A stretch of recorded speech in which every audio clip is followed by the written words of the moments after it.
Good afternoon, family. It's me once again, Comrade Amiola Temitopega. I am here to speak about insecurity and explain to people what I understand about the current ongoing insecurity activities in Nigeria as a case study. But to my knowledge and my understanding capacity, I have details that makes me come to the conclusion that this is not just an attack to Nigeria as a nation alone or as the farmers, like some people assume that it's a farmers and herders fight. And this is not a farmers and herders fight anymore. And it's a total fulanization plan that has been well studied and well structured, that has been on for some times now. This is not about, it's not about anything. It's an Usman Danfodio project that has been on before majority of us were born. But because we don't read and because we don't have knowledge of our history, we've been deprived some good informations and some facts that I will be kind of exposing today in our videos in this live section. And what I'm trying to say is that it's a West African plan. It's a West Africa attack. The attack is from the jihadist Islamists, because I will tell people it's a general attack, and this is not a research that is based on Google alone. It's a physical reasoning and physical surfacing research-based information. And people who travel along West Africa, people who travel or who do business within West Africa will testify to what I'm saying. What I'm saying in essence is, in 2001, when first attack happened in Mali, jihadist group of people made an attack to the northern village of Mali. There we know, as West African people, that Malians are indigenous people of Mali, and they are Islamic conscious. They follow the trail of Islam teachings, and we have no problem with any religion, but we are just pointing out to the foundation of the problem that we have in Nigeria today, that this problem actually does not start from us. It starts from where it starts from. And because we have refused to be brothers, because we have refused to love each other, instead of we fighting the upcoming event, we were busy fighting each other, saying we are not brothers. And now it is knocking on Nigeria's door, and it's going to be a war if we are not careful. If the way we are going to respond to criticism and to people's opinion is by putting them in jail, isolating them from physical people and physical life, and trying to destroy people with minds and structure to speak, like banning Twitter. But let not decipher from our point today. Why I'm saying this is a plan is, when they strike in Mali, they started from the northern region where the gold is. They distract mining in Mali. They took over the lands.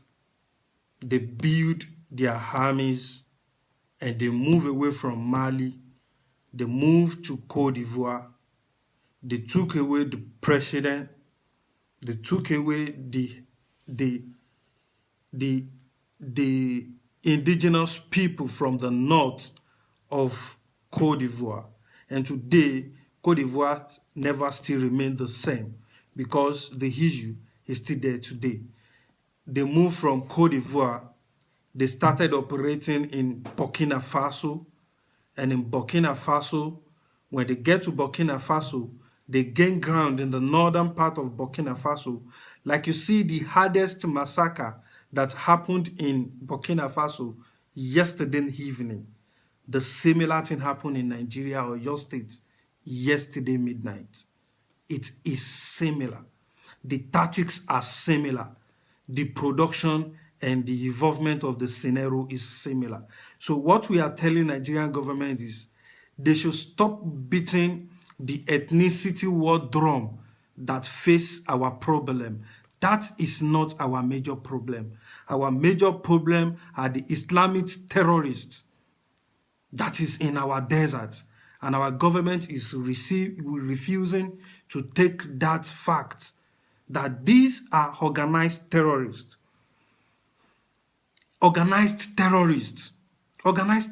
group that has nothing to do with northern Nigerian supremacy oligarchy that the government is trying to defend. They have nothing to do with that. They want to come for the whole of the country. They want to take over the land. They want to drill out as much as more resources that we have on that land. They're going to take it away from us. And what we need to understand again is yesterday, while they were operating in Burkina Faso, the Burkina Faso eastern region was also having an attack where 30 people died. And this eastern border is closer to Cote d'Ivoire, is closer to Ghana. And that is a signal that other relaxing countries in West Africa, that they believe that Nigeria is sleeping on a thinking bomb, not knowing literally that the whole of West African desert have been occupied by these Islamist terrorists. This is not a table fact. This is a researched fact. And to last arrest of the French journalist guy who used to claim to be a journalist but later is a ham dealer. Who is it dealing hams for? To what government is it dealing hams for? What is it doing in our region? And why is it West Africa? This is all what we must understand. In the Sahel province of Burkina Faso, for like 4, 5 years, 8, 6 years down the line, it's been trauma. It's been from one insurgency to another. And it's the same story with Nigeria. It's just because we find it difficult to interlink our stories to how it happens and how it is going on and how we get to where we are today. We don't interlink them. You don't get information from Gabon, you don't get information from Sierra Leone, you don't get information from Ghana, you don't get information from your neighboring country. The informations are filtered. Like what you want, they want you to hear. It is what you're going to hear. And because you don't really research as well, you don't also want to know what is happening to your brothers next country. It is no country that is okay in West Africa. So to those my agitating brothers that want Oduduwa Nation, yes, Oduduwa Nation, or what it has been there from the origination of Nigeria. The Biafra agitation has been there from the origination of Nigeria. So these are not things that we should be too concentrating about. What we should be concentrating about is the safety, the safety and the safeguarding of our livelihood. What I'm trying to say in essence is we should be concentrating more on building a community policing before this work gets started, before this thing gets closer to us. We've seen example of where this thing happened. We've seen Mali, we've seen Egypt, we should ask ourselves, where did the army get into Egypt? Egypt don't used to be a army zone. Egypt used to be where people used to go and earn living and come back home rich. Then all of a sudden, Egypt was grounded. Why? Because of the resources there. And the resources in Egypt is just as the same as the resources we have in Nigeria. So I still don't know why people is not trying to pick one or two and get into their laptops and find as much as information that they need to get, We need to start reading and need to get information from our neighboring country. In Ivory Coast border and the neighboring town, Kafolo province, in Ivory Coast, there was an attack closer to the border. And that's a signal to the border that, when we are done with this village, we are coming next right there to you. So it is not that it is just a Nigerian government thing that we have all over West Africa. It's not safe for investors. You see, it's not safe for investors because our government are reckless. They are reckless. They are reckless in terms of policy making. They are reckless in terms of believing we should take care of ourselves. It's a truthful question I want to ask people. Who is taking care of who in West Africa? If you build a house in West Africa, you will pay government to have your CFO, that's your certificate of occupancy. You provide yourself your safety tank to keep your sewage. You drill your water yourself. You drive on bad roads. You do everything for yourself. You buy your phones. You make everything for yourself. So what exactly do they offer us if they still offer us security that we pay taxes for? Beyond taxes, because literally everything we do in Nigeria have been taxed. And yet, to provide safety for people, Igangan, that is supposed to be a sport, a red spot for the military, for the police, for the civil defense, it's still the same place they went to make an heavy attack yesterday, and we lose dozens of people. They made an attack and they went away with it. Igangan, that they should be monitoring. Igangan, that they should have marked the spot. That is where they went to attack yesterday. Because why? There's no security agencies. There are no roadblocks on the highways. And what am I trying to say? These are the solutions to our insecurity. Don't let me lie to Nigerians. We don't have that capacity of military that can see through all of the Nigerian territory. We've got 200 million people. Then how many security members do we have in our nation? They can't secure it. A central security agency cannot save Nigeria. And it is the same in terms of economy. A central controlling economy cannot save Nigeria. I'm not saying Nigeria is too big to be managed. If Nigeria is to be managed, it will be managed by people who truly want to serve people. People whom we borrow money from. They ride bicycle. They use train. They get on the bus.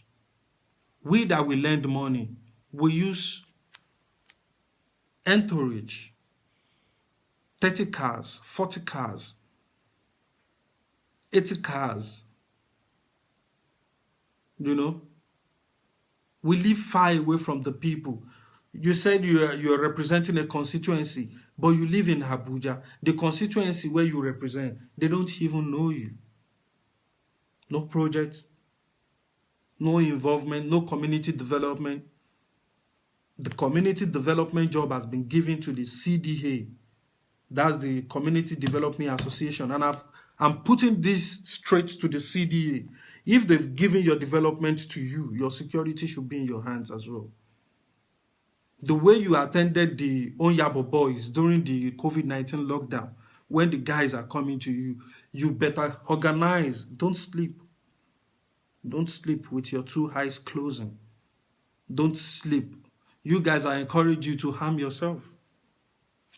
Don't sleep. Don't sleep. A law that cannot save you cannot bind you if you are united. A united voice is mattered in this Nigeria, and it is not a united voice of an organization that some petty bourgeois are going to open and want people to come and join them in their simple crazy and madness that they are doing. No, that is not what we are saying. We are saying, we the community development people, if you have built house in Nigeria, protect your house. If you have wives in Nigeria, protect your wives. Don't sleep. Don't sleep with your eye closed. If they knock your door and you've got nothing to save yourself, my man, you've gone down as a compatriot. And when you are down, you will not tell the story. And you know, all your misrulers that are ruling us, they've got choppers that will fly them to the next country. They've got private jets that will fly them to the next country. Do you have one, bro? So let's say reality to ourselves. Let us teach ourselves some senses. This is not a Nigeria war that we are facing. It is not our brother in the north that is fighting us. It is terrorism that is happening in the surface of West Africa.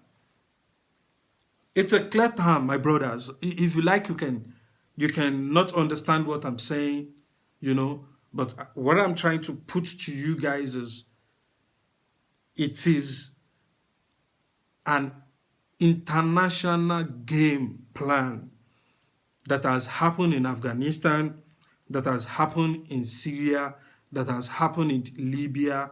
It is what they are throwing to us in Nigeria.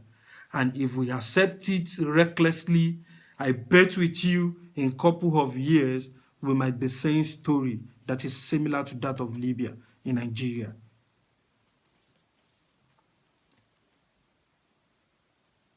Because we have politicized everything. We have been divided because of opinions. We have forgotten the goals of our forefathers. They fought for the land. If you are not too young in Nigeria, you also must know that you also have contributed in fighting for this land in one way or the other.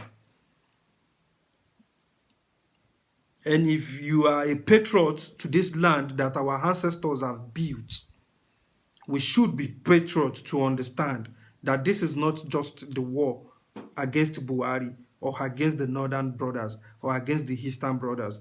Eastern brothers have got rights to claim what they want to claim, and the western brothers have claim to claim what they want to claim, because that is who we are originally. But whatever, we are talking of how to get out of this mess, and we shouldn't make ourselves messy to get into that mess, because when we are broken, it will just be easier for these people to stamp on us. So we must be very, very ready in mind, ready ideologically, ready in strength. Everybody must be learning skills on how to save himself. Learn yoga, learn boxing, learn how to use cutleries, learn how to use things to save yourself. Watch European movie as much as you can watch. They say it's illusion, but watch how to save yourself. Fight, learn how to fight in the mind. Nigeria is getting closer to the war. And I'm not going to lie to anybody. I've got lesser time to say what I have to say. I think I've opened 1 or 2 points. And let me just tell you, 132 killed in Burkina Faso. About dozens has been killed in Nigeria. Daily kidnappings, In Cote d'Ivoire, it is also the same thing. Instability, ethnic ideology spreading everywhere. They want to break. This one is saying it's not from this country, breaking up, in Mali, it's coup after coup. The military is everywhere, taking over. No peace. Investment is not going. Livelihood is not meaningful. Things are just rough all over the place. And in Ghana, it's galamsey, and the people are complaining for the government to fix the country, and the government is also not allowing them to do their own right as citizens, to protest to what they don't feel all right. That is just the president they voted, sometimes December, and it's just June. And my Ghanaian brothers cannot protest anymore. They just have to listen to what the government, all this dictatorship government and all these rich men that you vote to power. I think we're just going to end up nowhere with them. So it's time for African people to start thinking to the work of our heroes past, to start thinking, what have our ancestors have worked for? Are we just going to let them down? Are we just going to let Nigeria break because we hate the North so much? What we need to do is to get to work, defend your territories, defend your homes, defend your loved ones, defend your wife, defend your children, fight for the land, fight for the country like we've always been doing, like a patriot. We can't just keep quiet and let the work of our ancestors go astray. I remain my humble self. I'm Ela Temitokpe Clement. I'm a handler. I wait to Black Power.